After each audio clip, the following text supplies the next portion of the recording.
Il est 19h40, bienvenue sur N24. Nous allons résumer l'actualité du jour avec nos invités du club de l'Actu. Ce soir, j'ai décidé d'associer le monde de la culture avec vous, Fabrice Murgia. Bonsoir. Bonsoir. Vous êtes le directeur du Théâtre National ici à Bruxelles et face à vous, eh bien, Martin Maréchal. Vous êtes issu des jeunesses socialistes et quelque chose me dit que vous allez vous présenter eh bien, à la présidence de cette jeunesse socialiste ou alors à un poste Oui. dans l'organisation des jeunesses socialistes. Merci en tout cas d'avoir accepté cette invitation. Alors, comme toujours, avant de débattre de l'actualité, je vous ai demandé, Fabrice Murgia, de venir ici à N24 avec un thème que vous souhaitez débattre. Quel est ce thème? Bon, on pourrait parler on pourrait parler du nucléaire, parce que ça doit être lié à mon projet. Ou vous en voulez un autre peut-être? Non, c'est très bien. Justement, Voilà. votre projet, vous venez de mettre en place une pièce de théâtre qui parle justement des incidents nucléaires à travers l'histoire. Pourquoi avoir voulu justement mettre en place voilà, créer cette pièce de théâtre concernant le nucléaire et les incidents qui ont eu lieu dans l'histoire récente de l'humanité? Bah, en fait, c'est un spectacle qui parle d'une ville fermée, qui est toujours fermée en Russie aujourd'hui. Une ville dans laquelle il y a 100 000 habitants qui vivent. Et donc ils peuvent en sortir, mais personne ne peut y rentrer. Il y a des hôpitaux, des théâtres, c'est une ville normale. Et cette ville a connu la troisième plus grosse catastrophe nucléaire de l'histoire, après Fukushima et Tchernobyl. Elle s'appelle Ozyorsk et on ne la connaît pas vraiment.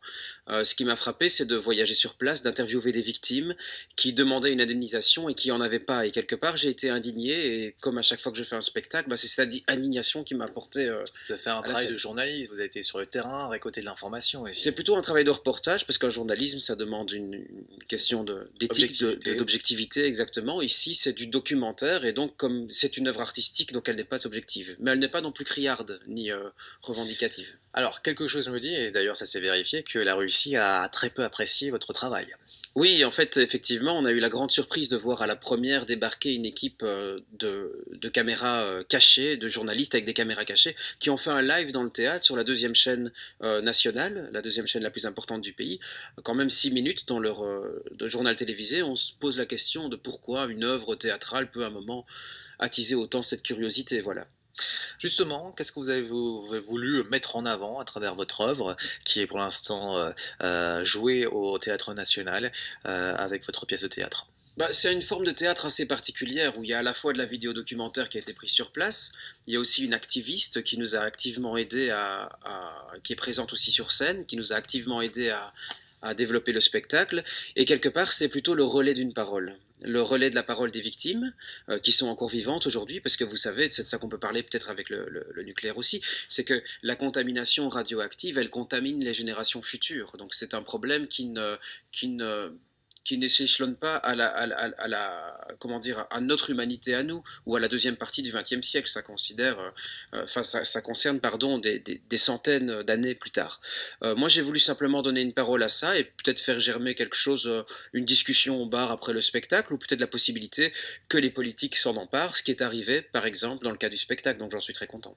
Martin Maréchal, vous êtes issu des jeunesses du Parti socialiste. Que pensez-vous du travail de Fabrice Murgia?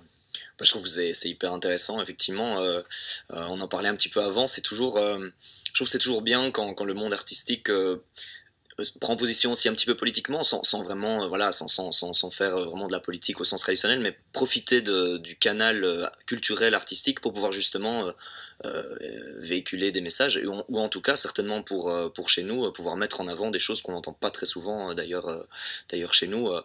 Je veux dire, moi j'ai par exemple une petite chronique le matin qui s'appelle Tour d'Europe, où j'ai carte blanche aussi pour aller prendre des petites informations qui viennent à droite à gauche en Europe et qu'on a peu l'occasion d'entendre dans les médias. Bon, après c'est normal, il y a une priorité éditorialiste aussi, mais de pouvoir amener quelques informations qui viennent bah, par exemple de la Russie, dont on entend pas assez de nouvelles probablement. Donc moi je trouve ça très très bien effectivement. Et d'ailleurs j'ai hâte je ne l'avais pas encore vu et donc j'ai hâte d'aller la voir. Eh ben voilà, mais en même temps, le nucléaire, c'est aussi un thème, une énergie dont la Belgique en a besoin pour l'instant. Donc il y a cette date de 2025 pour sortir du nucléaire.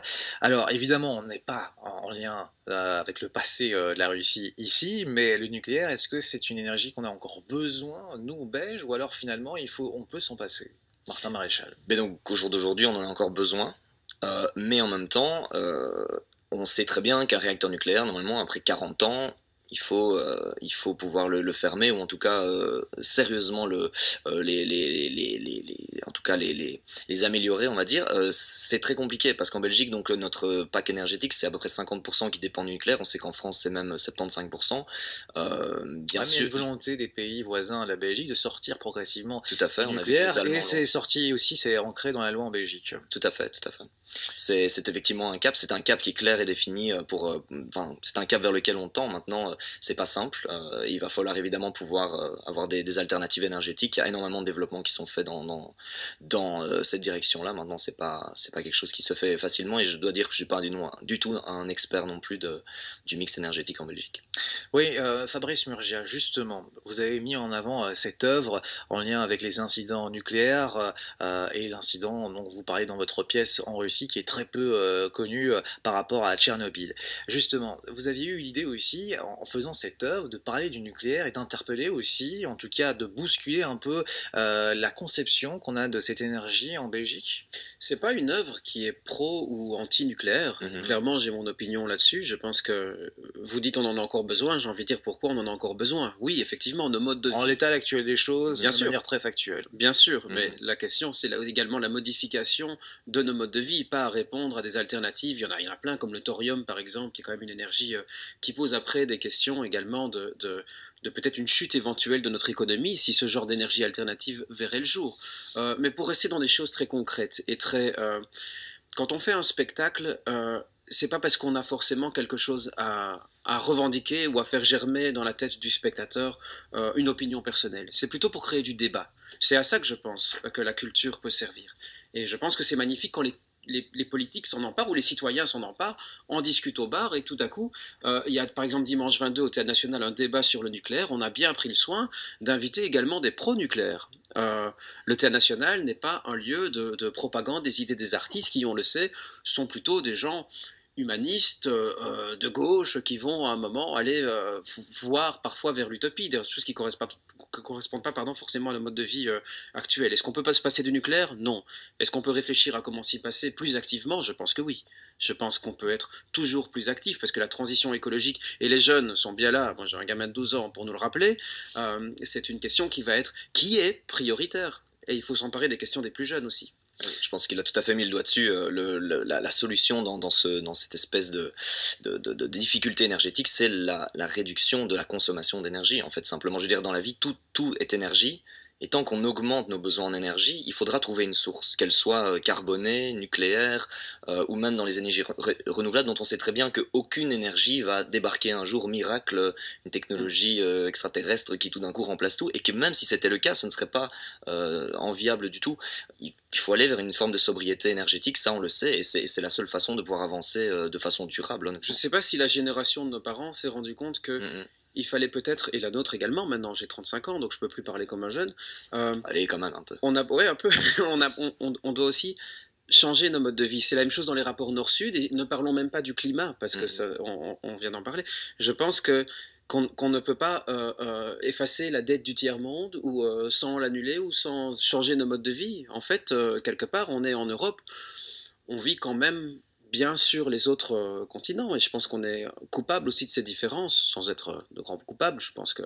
Alors concernant l'énergie, on peut en débattre pendant des heures évidemment, mais le but du club de l'actu, c'est de faire, de débattre de tous les thèmes qui ont émergé durant la journée, et j'aimerais vous faire débattre sur un autre thème que j'ai vu dans la presse ce matin, dans le journal Le Soir, concernant l'enseignement supérieur. On est en plein dans l'entrée académique, c'est la semaine de la rentrée dans l'enseignement supérieur. Il y avait une interview du recteur de l'ULB, de la VUB, qui dit justement qu'ils sont inquiets du manque de prise de conscience qu'on est en train de laisser couler les universités. Alors, il parle de mesures très symboliques pour financer les universités. Martin Maréchal, est-ce que vous êtes d'accord avec cette analyse ? Après tout, le Parti Socialiste maintenant est en majorité en Fédération Wallonie-Bruxelles, et dans la majorité. Oui, et dans la Fédération Wallonie-Bruxelles, avant c'était Jean-Claude Marcourt qui était aussi aux commandes à ce niveau-là. C'est clair que les budgets sont insuffisants. En fait, ce qui est la bonne nouvelle et finalement un peu la difficulté aujourd'hui, c'est qu'il y a de plus en plus d'étudiants qui s'inscrivent dans le supérieur et qui veulent faire des études. C'est une augmentation qui est à peu près stable de 2% chaque année. Le problème, c'est que dans l'enseignement supérieur, le financement suit la logique d'une enveloppe fermée. et qui donc n'est pas... C'est pour l'ensemble de la Fédération Limoges. Oui, tout à fait, pour les universités, les hautes écoles, etc. C'est une enveloppe fermée qui, même si elle augmente moins vite que le nombre d'étudiants qui rentrent. Ce qui fait qu'en fait, à défaut, ce que ça veut dire très concrètement, c'est que par étudiant, il y a de moins en moins d'argent donc par tête d'étudiant.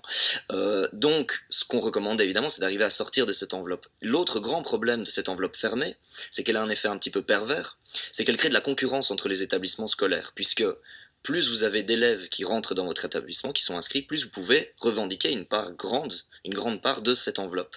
Et donc ça crée une concurrence, voilà, venez chez moi, alors avec de la publicité parfois agressive, alors qu'on parle quand même d'études, on se dit tiens, pourquoi est-ce que les modèles de publicité tout d'un coup sont utilisés pour ça, mais venez dans notre école, venez dans ma haute école, etc., pour pouvoir avoir une plus grande part de cette enveloppe. Donc ça c'est aussi quelque chose qui est assez problématique aujourd'hui. Vous êtes d'accord avec cette analyse, Martin Maréchal, finalement, travailler en enveloppe fermée avec de plus en plus d'étudiants qui fréquentent nos universités, ça veut dire aussi que notre enseignement n'est pas si mauvais que ça, mais finalement, il y a un problème de budget. Moi, je peux être que peut-être je ne connais pas assez la question. En tout cas, je sais que le nombre d'étudiants augmente aussi le nombre de professeurs dont on pourrait, enfin de crédits, Ouais. d'heures de prof dont on pourrait bénéficier. Et alors, la qualité de l'enseignement va avec. Donc, on aurait tendance à accueillir plus de gens. Mais moi, en tant qu'artiste, hein, puisque j'estime que les artistes n'ont pas forcément à s'exprimer frontalement sur toutes les questions, je voudrais dire quelque chose de peut-être plus idéologique et plus vaste, plus flou peut-être, c'est que je suis extrêmement solidaire et avec cette nouvelle commission européenne qui se met en place aussi, parce que c'est une tendance qui est générale et qui n'est pas propre à la Belgique. Je suis extrêmement solidaire de cette prise de parole du directeur de la VUB, parce que j'ai peur quand on coupe dans le non marchand. Il s'agit de coupures, plus que d'enveloppes fermées et de gens qui ont augmenté. C'est ce qui s'est passé avec ce gouvernement, je pense. Sur le gouvernement précédent, il y a eu 107 millions qui ont été injectés pour Peut-être ça. qu'il faut faire la balance. Et alors, le gouvernement a aussi fait ce qu'on appelle le gel du Minerval depuis 2010, ce qui fait que le Minerval n'a pas évolué, voilà. ne suit pas le cours de la vie, ce qui fait en termes absolus qu'aujourd'hui un Minerval c'est 120 € de moins. Il y avait effectivement un tas de choses à Il y a eu des choses qui ont été faites, Ouais, ce n'est pas assez, ça on sait. Il y avait une promesse quand même de la part des différents partis de refinancer l'enseignement supérieur. Et ici on parle de 50 millions, est-ce que c'est assez ? Mais donc ça a été fait sous la mandature précédente, donc avec Jean-Claude Marcourt. C'est pas suffisant, on le sait. Il l'avait même lui-même dit. Je veux dire, après il y a des vraies contraintes budgétaires. Je veux dire, moi je suis jeune, Dieu sait que là j'aimerais bien pouvoir dire, mais si on va pouvoir mettre tout cet argent, mais je veux dire, il y a aussi une dette qui est assez grande. On va essayer de répondre à Fabrice Murgia. Les personnes comme le directeur de la VIB, c'est pas des gens qu'on voit tous les matins dans les médias et qui montent pour rien au créneau et qui ils sortent du bois. Quand ça craint quelque part. Et je pense qu'il faut saisir les appels au secours. Ce n'est pas une parole médiatique, c'est un spécialiste, parce qu'on a beau être Jean-Claude Marcourt, précédent ministre, ou je ne sais pas qui maintenant, on n'est pas forcément directeur d'une école.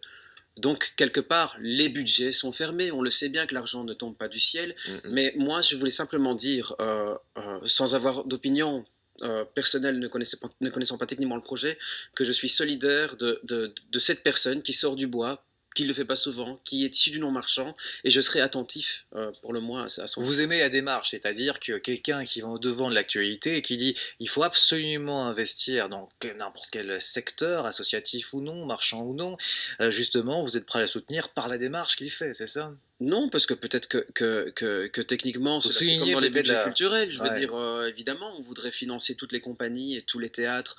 Évidemment, tout le monde est en difficulté, hein, même les plus gros, il ne faut pas croire, parce que les dépenses sont autres. Mais c'est extrêmement difficile parce que ça génère des guerres de secteurs et d'individus qui sont dans une enveloppe. Voilà. C'est extrêmement complexe, je pense. Mais néanmoins, je serai attentif parce qu'on parle du futur quand on parle de la formation. Des jeunes journalistes, l'éducation, voilà. Alors j'aimerais vous faire réagir sur un dernier thème, on en parle beaucoup, en tout cas on en a beaucoup parlé ces dernières années, c'est la saga Publifin-Netis. Alors Publifin s'appelle maintenant Enodia. Martin Maréchal, ça fait 3 ans maintenant pratiquement que le scandale a éclaté et finalement on voit qu'il y a toujours des problèmes dans cette intercommunale. Qu'est-ce que vous en pensez ? Est-ce qu'un jour ça va s'arrêter ? J'aimerais bien qu'un jour ça s'arrête. Je trouve que ça fait beaucoup trop. Bon, à titre individuel, parce que pour le coup, c'est pas quelque chose que j'ai suivi de très près. Moi, je suis bruxellois depuis toujours, mais c'est quelque chose qui est assez. Ça a impacté la politique. Tout à fait. Et de l'extérieur, ça paraît assez fou, en fait, ce qui s'y passe. Là, on a appris, et je pense que beaucoup de gens sont un petit peu tombés des nues, qu'apparemment il y avait eu cette vente faite de vous, voilà, sans consulter le conseil d'administration. Donc totalement Très tardivement, ouais. très tardivement. Apparemment, la chose avait été signée le 24 mai, donc juste avant l'élection. On peut aussi s'interroger sur ce timing, évidemment. Et aujourd'hui, enfin, oui, c'est une énième de la saga. J'avoue que je suis pas un expert de cette saga, mais moi, il faut que ça s'arrête, vraiment. Après, il y a aussi ce point de vue-là qu'on entend beaucoup lorsque on investigue l'information, c'est que finalement, le secret des affaires, ne pas faire fuiter une information importante qui peut faire capoter un deal, c'est aussi important, c'est peut-être ça qui s'est joué. Qu'est-ce que vous en pensez de cette approche-là, Fabrice Murgia? Moi, pour revenir Tout sur doit être l'affaire, transparent? bah, je pense que d'abord, quand on parle d'intercommunal, oui, ça doit être transparent, parce que je rappelle que même si ça joue sur des mécanismes privés, il s'agit de public. Bien sûr. Donc ça doit être totalement transparent. Et on n'aura jamais suffisamment, je pense, de transparence. Mais on sort on en parlait tout à l'heure, parce qu'on parlait des étiquettes, ou en tout cas de se dire, tiens, quelle difficulté j'ai de me dire, tiens, ça va être ma couleur, parce que j'ai besoin d'une structure pour me politiser, pour porter mon engagement. Une affaire comme Netis, c'est dévastateur, je pense, pour un parti comme le Parti Socialiste. En tout cas, à Liège, moi je suis liégeois, et il faut se reconstruire, ce qu'ils font admirablement bien, je trouve, après une casserole pareille. Parce que ce n'est pas le Parti Socialiste, c'est quelques personnes. Et c'est ça qui est vraiment le danger. Moi, je ne comprends pas aujourd'hui comment quelqu'un comme Moreau Stéphane Moreau peut ne pas être viré du Parti Socialiste, c'est pas possible, parce Il fait que plus c'est partie du Parti antinomique avec le Socialiste. mot même, l'étymologie du mot socialiste. Mais il fait plus partie du Parti Socialiste, hein. Il est plus bourgmestre non plus de la commune de Anse. Il n'est plus bourgmestre de la commune de Hans, mais il continue à opérer un rôle dans une intercommunale. Dans son pendant privé. Oui, peut-être, bah, ça pose quand même des questions, excusez-moi. D'accord, qu'est-ce que vous en pensez tous? Moi, j'ai une pensée. Je suis un peu inquiet en fait pour un élément, c'est que on sait que donc vous a été revendu. Bon, faut voir comment ça évolue, mais ça a été revendu pas à n'importe qui, ça a été revendu à l'un des plus grands fonds d'investissement américains, Providence.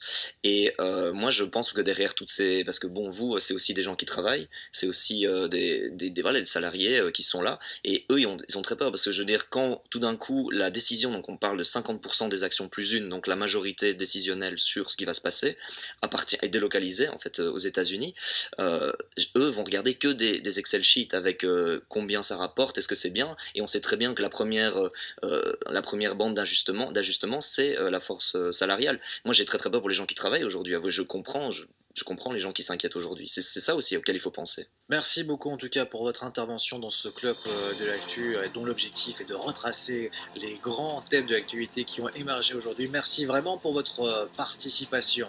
Dans quelques instants, nous serons avec Jody Bou pour le journal de 20h. A tout de suite.